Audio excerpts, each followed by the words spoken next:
Assalamualaikum warahmatullahi wabarakatuh. Selamat pagi buat anak ibu semuanya, baik kelas 8A, 8B, dan 8C. Alhamdulillah hari ini ibu bisa ketemu dengan anak ibu semuanya. Mudah-mudahan anak-anak ibu berada dalam keadaan sehat walafiat. Mohon bersabar buat anak ibu, dan kita berdoa semoga pandemi ini cepat berlalu. Baiklah anak ibu semuanya, sebelum kita masuk ke materi berikutnya, mari kita selalu berdoa agar apa yang kita niatkan bisa diberikan kelancaran dan kemudahan dalam kita melaksanakan pembelajaran. Berdoa dimulai dengan membaca Al-Fatihah.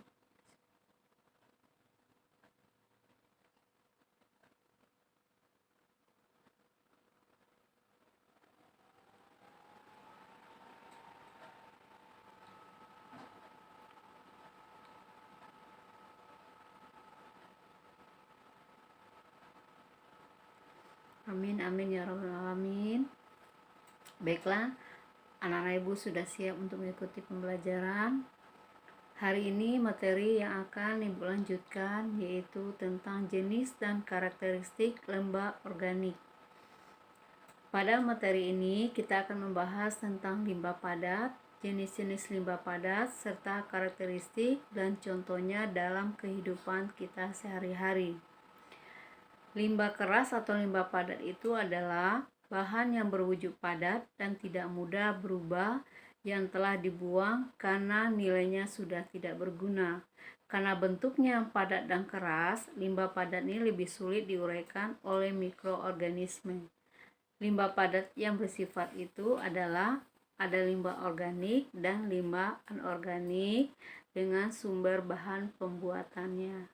Minggu yang kemarin ibu sudah pernah membahas tentang limbah organik dan anorganik. Apa itu limbah keras organik? Itu adalah limbah yang padat yang bersumber dari organisme biologis.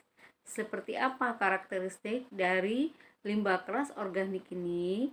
Yang pertama, bersumber dari hewan atau tumbuhan.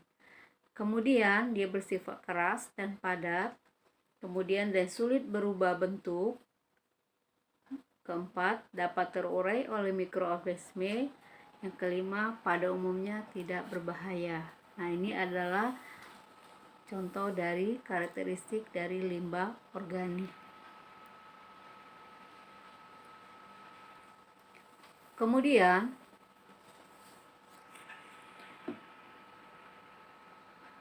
contoh dari limbah organik ini adalah sampah yang bersumber dari pertama dari serat pohon. Kemudian kain yang bersumber dari ulat sutra maupun kapas. Ketiga, furnitur yang bersumber dari kayu.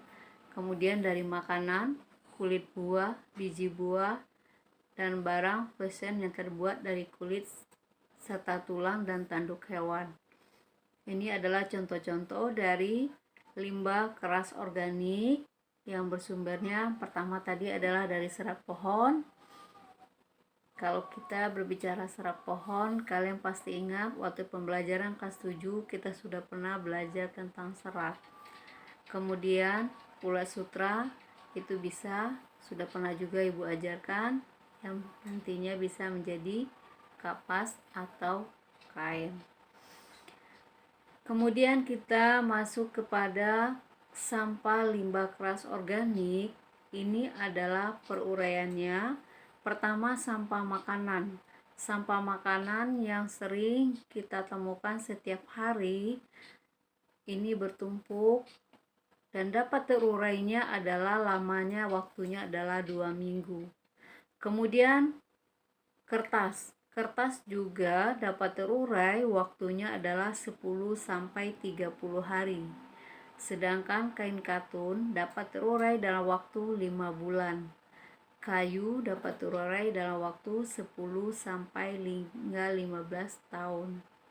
Kemudian untuk material wol juga dapat terurai dalam waktu 1 tahun. Yang kita ambil di sini adalah kayu. Kayu ini dapat terurainya adalah waktunya dari 10 sampai hingga 15 tahun. Ini kemudian kertas juga dapat terurai dari 10 sampai 30 hari. Nah, yang paling lama di antara yang 5 ini adalah kayu. Itu adalah sampah limbah keras organik. Sekarang kita masuk kepada limbah anorganik. Limbah anorganik itu adalah limbah padat yang bersumber dari unsur non-biologis melalui proses kimia. Karakteristiknya dari limbah keras anorganik ini adalah pertama bersumber dari industri manusia, kemudian bersifat keras dan padat, sangat sulit terurai oleh mikroorganisme dan dapat bersifat racun. Nah, contoh dari limbah anorganik ini adalah plastik, pecahan keramik, kaca, botol, dan kaleng. Nah, ini limbah ini anorganik, ini limbah yang berasal dari biologis melalui proses kimia. Ini contoh-contohnya, dia bersumbernya dari industri manusia, kemudian dia bersifat keras dan padat, dan sulit terurai oleh mikroorganisme dan dapat bersifat racun. Apa contoh dari yang sulit terurai oleh mikroorganisme? Kita ambil salah satunya, itu adalah plastik. Plastik ini sampai beribu tahun dia itu baru hancur dan bisa terurai. Bahkan paling lama di antara yang plastik dan pecahan keramik dan kaca dan botol dan kaleng, yang paling lama itu adalah plastik.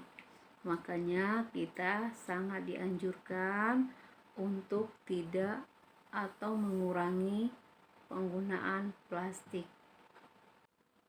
Nah, tadi Ibu sudah membahas tentang karakteristik dari limbah keras anorganik. Sekarang Ibu masuk contoh limbah keras anorganik. Yang pertama itu adalah limbah konstruksi, kemudian limbah rumah sakit, limbah plastik, limbah elektronik. Limbah elektronik ini contohnya adalah televisi, peralatan komputer, peralatan listrik, dan telepon genggam bertambah dengan pesat di negara maju dan berkembang. Ini saking yang paling banyak gitu adalah limbah elektronik. Kemudian, limbah anorganik tersebut membahayakan kehidupan karena di dalamnya terkandung zat yang berbahaya seperti timbal, merkuri, dan kadmium. Contoh dari timbal itu adalah pembuangan limbah industri pada sungai. Kemudian contoh dari merkuri, air limbah laboratorium atau air raksa. Kemudian contoh dari kadmium adalah limbah industri yang berupa logam. Keterangan dari limbah anorganik, yang pertama, limbah anorganik ini berasal dari logam, membutuhkan waktunya 100 sampai hingga 500 tahun untuk dapat terurai. Yang kedua, limbah plastik membutuhkan waktu 1000 hingga 1 juta tahun untuk dapat terurai. Itu limbah plastik yang tadi uraikan di atas. Kemudian yang ketiga, limbah berasal dari kaca, bahkan bisa bertahannya jutaan tahun sebelum terurai. Nah, ini adalah limbah-limbah dari anorganik. Nah, ini contoh-contoh limbah organik dan anorganik.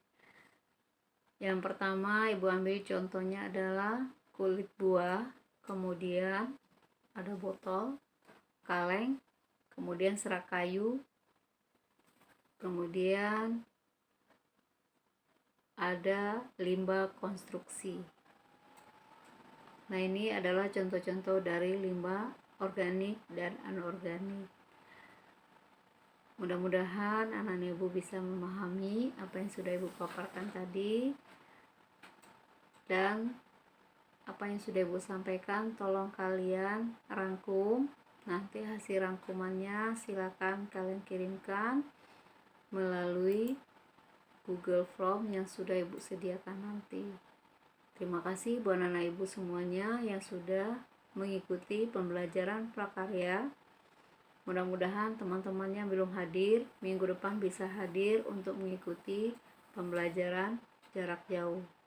Meskipun pembelajaran jarak jauh, namun untuk anak-anak Ibu semuanya itu sama kita belajar di kelas, hanya beda tempat dan pembelajarannya, materinya sama diberikan buat anak Ibu semuanya. Karena mungkin dari Ibu itu aja bisa Ibu sampaikan.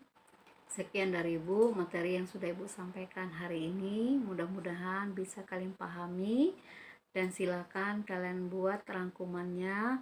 Nanti rangkumannya ini kalian silakan kalian kirim ke Google Form. Sekian dari Ibu. Assalamualaikum warahmatullahi wabarakatuh.